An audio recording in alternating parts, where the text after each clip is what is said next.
something that I really enjoyed about my mission was just having a lot of experiences with so many wonderful people.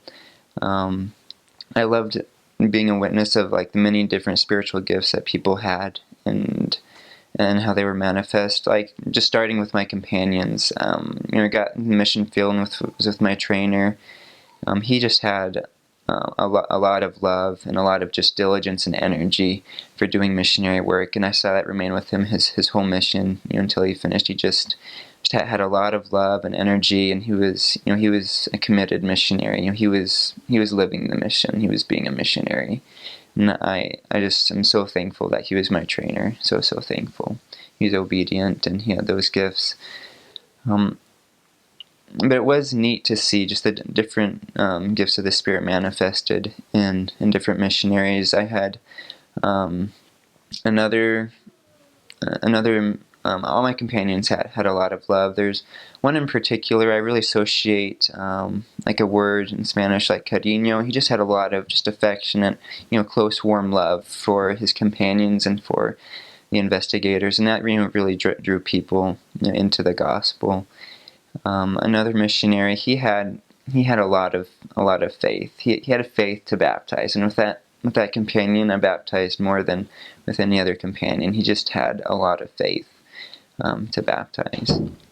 And another companion, he had a gift of just knowledge and retaining it. He was just an excellent student of the gospel and the scriptures, and I was just awed at his capacity to learn and apply the scriptures and use them to teach and to exhort.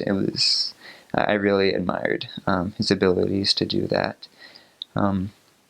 Other missionaries just had different gifts. Other missionaries were really good at training. You just hear about these missionaries that would train. They just had a way of really helping other missionaries adapt to the mission, and they had those special gifts. Another companion, just an excellent teacher, just very clear, just really connected with the people well. Just an excellent teacher, had the gift of teaching. I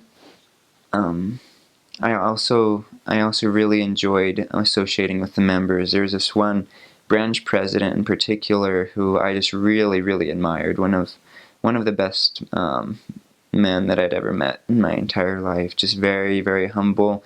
Even though like the branch was struggling in certain ways, we needed some more priesthood in that branch, and there's challenges in that unit, just like in any other unit of the church. But he was just a very stalwart, just member of the church. He was a convert himself, and his wife, who was a member, had actually passed away. But he was just a very strong member, and you could just see it that he was converted, and he also taught, and he loved learning about the gospel, and I really admired him. And there's countless good members who serve the missionaries and help them out. Sometimes in my mission we did our own laundry, and then other times there'd be members who would wash our laundry for us, and I'm so grateful for those sisters that would take in our laundry and then have it all nice and ready and folded for us, and they just took really good care of us, and especially considering some of the circumstances that some of those members were in, and the sacrifice and love that they showed towards the missionaries. I was very thankful for that. And the people of Argentina are very loving, serving people, and even those you come across in the streets, like if you ask them directions, they're very friendly and they love talking with you. And they're often, willing to listen, to hear what you have to say about the gospel, even if they are pretty firm rooted in what they already believe. There's many people who are very open to at least listen to you. They're very friendly people, and I'm trying to think of just other people who just exercised mighty faith. There's this one lady named Maria, and she had just a lot of trials. You could see it in her face. And she had a daughter who was grown but had special needs. And at first I was kind of unsure about this lady, but I came to know that she had a lot of faith. And when we went and taught, she was listening very sincerely, and that brought the Spirit very, very, very strongly. She listened to the missions, and she listened to the lessons, excuse me, and she progressed very quickly, and she was baptized. And I can't remember if it was before or after her baptism.